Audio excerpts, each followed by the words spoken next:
We provide you the platform to turn your dreams into reality. Give wings to your aspirations with KR Mangalam University. Dalai Lama और चीन एक बार फिर आमने सामने हैं और इस बार विवाद है 15वें दलाई लामा के चयन को लेकर। तिब्बती धर्मगुरु ने साफ शब्दों में कह दिया है कि चीन को उनके उत्तराधिकारी चुनने का कोई अधिकार नहीं। दूसरी ओर चीन ने बुधवार को बयान जारी कर कहा कि दलाई लामा, पंचेन लामा और अन्य प्रमुख बौद्ध हस्तियों का पुनर्जन्म सोने के कलश से लॉटरी निकालकर तय किया जाना चाहिए और इसमें अंतिम मंजूरी चीन की केंद्र सरकार की होगी। अब सवाल ये उठता है कि आखिर ये सोने का कलश है क्या?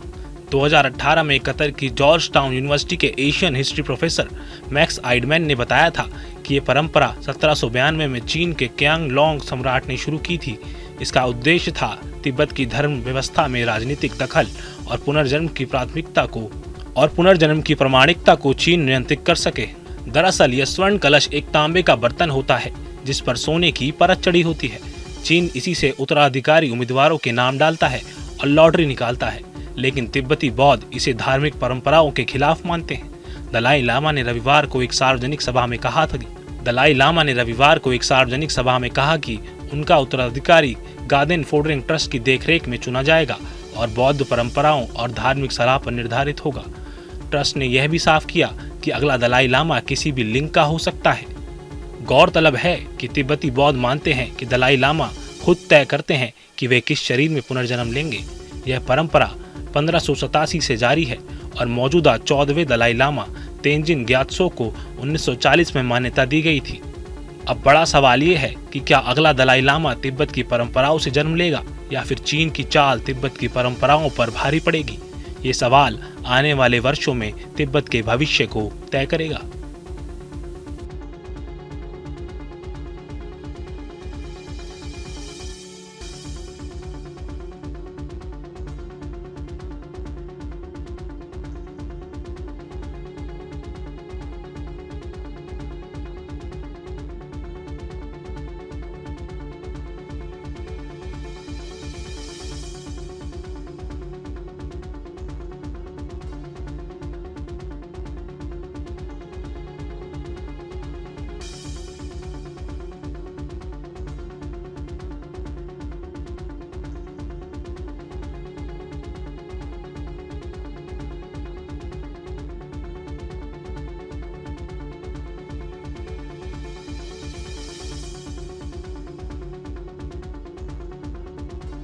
जहाँ भक्ति है हर शब्द में, कथाओं में छुपे हैं दिव्य रहस्य और ज्योतिष देता है जीवन को दिशा। धर्म से जुड़ी हर बातों को जानने के लिए हमारे चैनल स्तुति को सब्सक्राइब करें। चैनल पर जाने के लिए इस लिंक पर क्लिक करें।